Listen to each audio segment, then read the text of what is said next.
In the previous video, the new dinghy arrived. I pulled it out of the box, scattered it across a sandy beach and got it covered in sand. In this video, I'm going to blow it up. Right, it's quite a heavy jig looking bag, nice zips.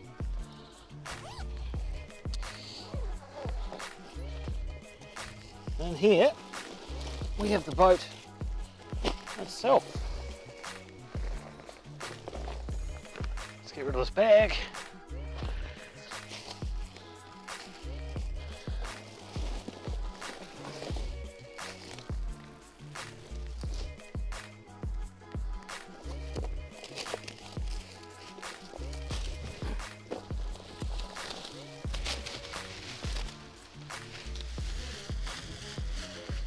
Just be careful,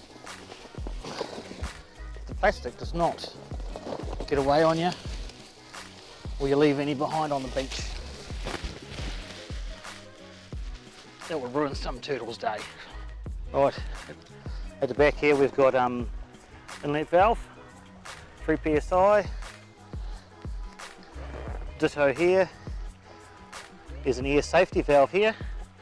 And I would presume there'll be one on the other side too. Sturdy grab rails.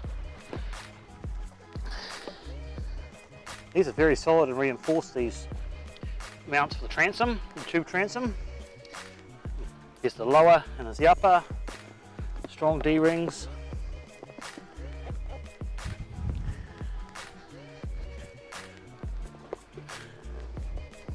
This is a very substantial looking boat. And as you can see, the seams are very tidy. This is glued. It's PVC too, and I know that a lot of people have an opinion on the PVC as opposed to Hypalon or Hypalon, however you want to say it. And I think the materials have come a long way with UV stability and with abrasion resistance. Look at these little insects that have decided to turn up for the show. Haven't they got good taste in craft? You can get these in a Hypalon version, but it's priced on application, so you've got to email them and ask. And I think for the tropics it might be a good idea, but I think for most of the temperate climates there's going to be little to no difference. You've got a 5-year warranty on the material, so that's pretty similar to what you get on Hypalon. But there is that option there if you want that option. But I think a lot of the scaremongering on PVC is from the older variety materials, and I don't think that's valid any longer. I don't think you have to worry too much about it. There is no argument that Hypalon is a better material though, probably for a yacht tender dinghy. But you just can't beat the price performance ratio of PVC really. And also there's talk about glued versus welded seams of PVC. Now these are glued. Now one thing that I firmly believe, and I'm no expert, is that I prefer glued. Because with welded PVC, it always seems to crack right next to the seam. And then you can't repair it. Whereas PVC, if it's glued and it pops up and you get a bit of lift, then you can go ahead and you can re-glue that area and push it back down again. Now, this looks like a stitched line from reinforcing. There's nothing to be concerned about. The solid bumpers here. Right, let's pump this puppy up. Now we'll put it just that little bit higher than 20 kPa, so we get approximately 3 psi in the tubes. On and start. Now while this is being noisy, I'll roll out the inner and I'll put that down the middle.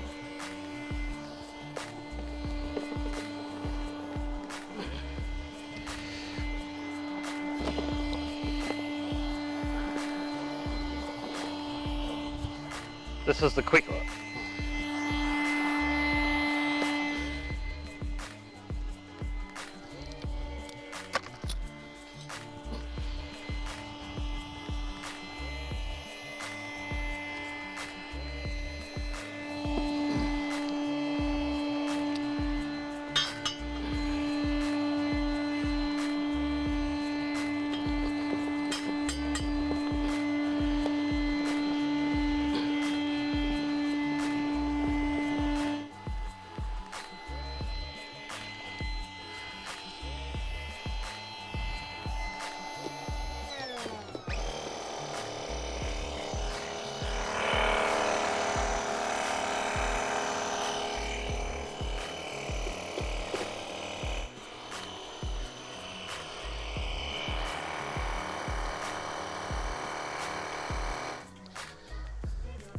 For those that are watching carefully, you'll see that I put this on upside down.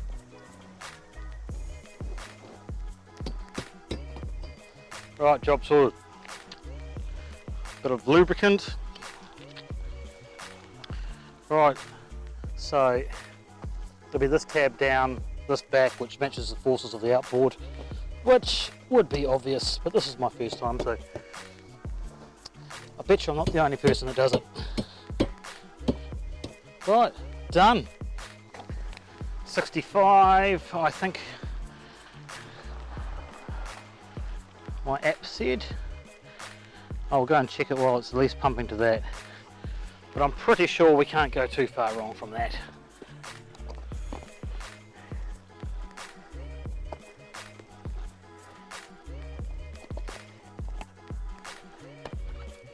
Right, and on.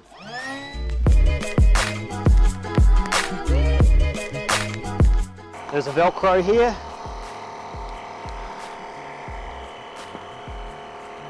I would imagine getting sand in here is not ideal. It is a noisy sod, that thing in the background, isn't it?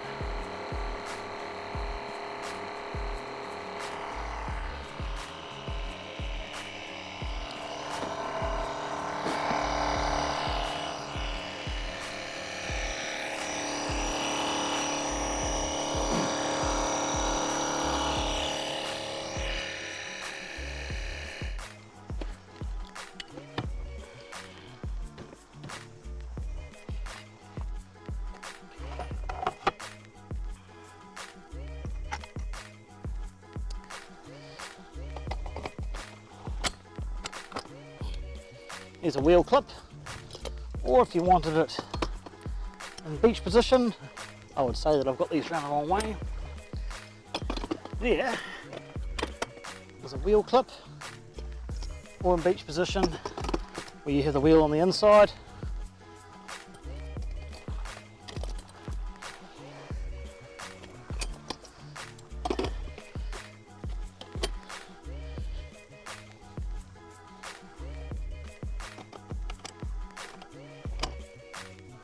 Job's done.